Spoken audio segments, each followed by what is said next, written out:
ఇదే అంశానికి సంబంధించిన పూర్తి డీటెయిల్స్ అందించడానికి మా ప్రతినిధి హేమ అందుబాటులో ఉన్నారు. హేమ, గతంలో మై హోమ్ సంస్థకు సంబంధించి కానీ లేదంటే గతంలో ఏదైతే బీఆర్ఎస్ నేతలు భూములు ఆక్రమించినప్పుడు కానీ గుర్తుకు రాని పర్యావరణం ఇప్పుడు ఎలా గుర్తొచ్చిందని చెప్పి కొన్ని వ్యాఖ్యలు చేయడం మహేష్ కుమార్ గౌడ్ మనం చూస్తున్నాం. అదే విధంగా దానికి సంబంధించి ఆయన ఒక చిన్న క్లారిటీ ఇచ్చే ప్రయత్నం కూడా చేశారు. డీటెయిల్స్ ఏ విధంగా ఉన్నాయి హేమ? సంబంధించి రాష్ట్ర వ్యాప్తంగా ఒక వైపు ఎంత ఆందోళన జరుగుతున్నాయో తెలిసిందే. సో దీనికి సంబంధించి ఇప్పుడు టీపీసీసీ చీఫ్ మహేష్ కుమార్ గారు ఒక కొత్త అంశాన్ని తెరపైకి తీసుకొచ్చారు. అక్కడ ఉన్నటువంటి మై హోమ్ విభుంగా అనేటటువంటి ఒక భూములు ఏవైతే ఉన్నాయో అవి కాపాడుకోవడం కోసం ఇదంతా కూడా చేస్తున్నారు అంటూ కూడా అంటున్నారు. అడిగి తెలుసుకుందాం. సార్, ఒక వైపేమో హెచ్సియో దగ్గర స్టూడెంట్స్ అంతా పెద్ద రచ్చ అవుతుంది. ఇలాంటి సమయంలో మీరేమో మై హోమ్ భూములు కాపాడుకోవడం కోసమే ఇదంతా చేస్తున్నారు అంటున్నారు. అసలు ఏంటి? తెలంగాణ ప్రజలు వాస్తవాలు తెలుసుకోవాలి. ఇవాళ ఏదైతే ప్రభుత్వం సాగు చేసి బుల్డోజర్లను పెట్టి క్లీన్ చేస్తూ ఉందో అదంతా కూడా ప్రభుత్వానికి సంబంధించిన భూము. ఇది చరిత్రలోకి పోతే చంద్రబాబు టైంలో ఇది మన శ్రీమతి ఇందిరాగాంధీ నెలకొల్పిన సెంట్రల్ యూనివర్సిటీలో చంద్రబాబు ప్రభుత్వంలో 500 పైచూరుకి ఎకరాల భూమిని ఐజీఎం భరత్ అనే సంస్థకు ఇవ్వడం జరిగింది. ఆ తర్వాత వచ్చిన కాంగ్రెస్ ప్రభుత్వం రాజశేఖర రెడ్డి గారు దీన్ని రద్దు చేశారు. ఈ రద్దు చేయడం జరిగిన వారు కోర్టుకు పోవడం జరిగింది. ఆ కోర్టు వాళ్ళు నిర్ణయం ఇచ్చి ఇది ప్రభుత్వం చెప్పినప్పుడు ఇది ప్రభుత్వం ఆ భూమిని స్వాధీనం చేసుకునే ప్రయత్నం చేస్తూ ఉంది. రెండో విషయం ఏంటంటే ఈ భూమికి బదులు సెంట్రల్ యూనివర్సిటీకి వేరే భూమి ఇవ్వడం జరిగింది. ఆనాడు ఉన్న రిజిస్ట్రారు నరసింహ గారు సంతకం పెట్టి భూ బదలాయింపు చేసుకున్నారు.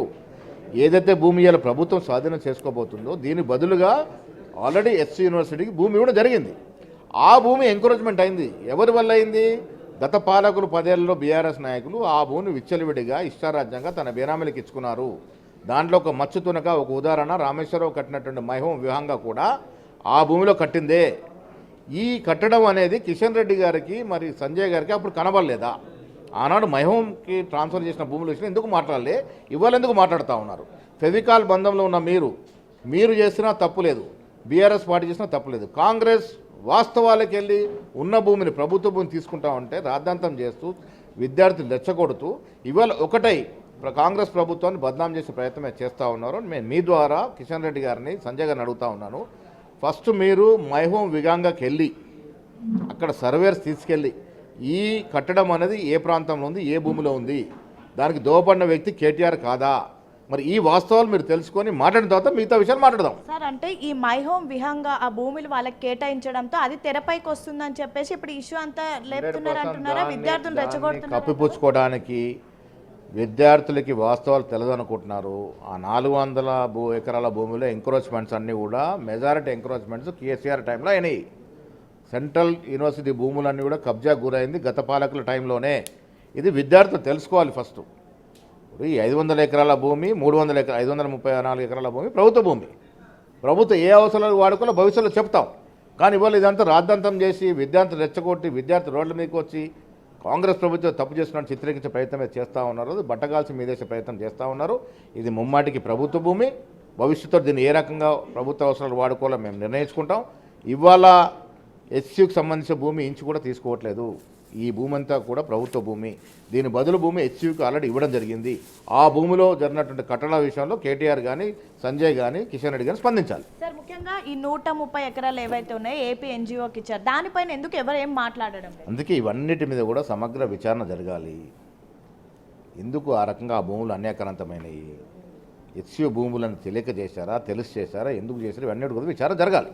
సార్, లాస్ట్గా ఇప్పుడు ఈ విహంగా మై హోమ్ విహంగా ఏదైతే ఉందో దానికి సంబంధించి అక్కడ ప్రాజెక్ట్ కన్స్ట్రక్షన్ అవుతుంది. మరి ఇప్పుడు ఆ కన్స్ట్రక్షన్ ఆపమని మీరు ఏమైనా ముఖ్యమంత్రి రేవంత్ రెడ్డిని అడుగుతారా? అన్నిటి మీద కూడా సమూలంగా విచారణ జరపాలని నేను పీసీసీ తరఫున ప్రభుత్వాన్ని కోరుతా ఉన్నాను. దీంతోపాటు చాలా యూనివర్సిటీ ఉస్మానియా కానీ కాకతీయ కానీ చాలా చోట్ల యూనివర్సిటీ భూముల్లో భూ కబ్జాదారులు చోరబడి కబ్జాలు చేశారు. వీటన్నిటి మీద కూడా సమూలంగా విచారణ జరపాలని కోరుతా ఉన్నాను. అక్కడ ఆందోళన చేస్తున్నటువంటి విద్యార్థులకు ఏం చెప్తారు? వాస్తవాలు తెలుసుకోవాలి. నేను కూడా ఒక విద్యార్థి నాయకుడిగానే వచ్చాను. మనం వాస్తవాలు తెలుసుకుంటే మంచిది. మీ ఆందోళన మీరు మా భూమి ఎచ్చకుండా కోరుతున్న విషయంలో మేము కూడా ఏమి ఇబ్బంది పడట్లేదు. కానీ ఇది ప్రభుత్వ భూమి. మీరు అడుగుతున్న భూమి ప్రభుత్వ భూమి. మీకు రావాల్సిన భూమి ఆల్రెడీ వచ్చేసింది. దీనికి బదులుగా ఈ భూమిలో ఇంకేం చేయాలనేది ఇంక భవిష్యత్తులో ప్రభుత్వం నిర్ణయం తీసుకుంటుంది. మీరు తొందరపడి ఈ ప్రతిపక్ష నాయకులు ఉసుకులో వస్తే నష్టం జరుగుద్ది. తొందరపడద్దు, వాస్తవాలు తెలుసుకోవాలని విద్యార్థులకు చెప్తా ఉన్నాను. సో మొత్తానికి ఇది పరిస్థితి. ఏదైతే హెచ్సియు భూములు వివాదం ప్రస్తుతం తెరపైకి వచ్చిందో ఈ వివాదం అంతా కూడా కేవలం మై హోమ్ విహంగాకి అప్పట్లో బీఆర్ఎస్ హయాంలో నేరుగా మై హోమ్కి ఆ భూములను ఇచ్చారు. ఆ అంశం ఇప్పుడు బయటపడుతుందని చెప్పేసి ఇప్పుడు ఈ కొత్తగా 4,000 ఎకరాల భూమి ఇదంతా కూడా తెరపైకి తీసుకొచ్చారు. ఇదంతా కేవలం బీజేపీ చేస్తున్నటువంటి కుట్రనే. సో విద్యార్థులు అసలు నిజాలు ఏంటో తెలుసుకోవాలి. మీకు ఇచ్చినటువంటి భూమిని మేము వెనక్కి తీసుకోము, మేము ఏదైతే భూమి తీసుకున్నామో దానికి బదులుగా మీకు ఆల్రెడీ భూమిని ఇచ్చాము. సో మొత్తం అసలు అక్కడ ఎగ్జాక్ట్గా నిజం ఏంటి అనేది తెలుసుకోవాలి విద్యార్థులంతా అని కోరుతున్నాము అని అయితే ఇటు టీపీసీసీ చీఫ్ మహేష్ కుమార్ గౌడ్ చెప్తున్నారు. సేమ్ టైం ఏదైతే మై హోమ్ విహంగా ప్రాజెక్ట్ అవుతుందో దానిపైన కూడా మొత్తం విచారించి నిజంగా అదంతా కూడా ప్రస్తుతం వీళ్ళు చెప్తున్నట్టుగా మై హోమ్ ప్రభుత్వానికి సంబంధించిన హెచ్సియుకి సంబంధించినటువంటి భూమి అయితే ఖచ్చితంగా ఆ కన్స్ట్రక్షన్ కూడా ఆపే ప్రయత్నం చేస్తామని అయితే టీపీసీసీ చీఫ్ మహేష్ కుమార్ గౌడ్ చెప్తున్నారు. Right, thank you Hema.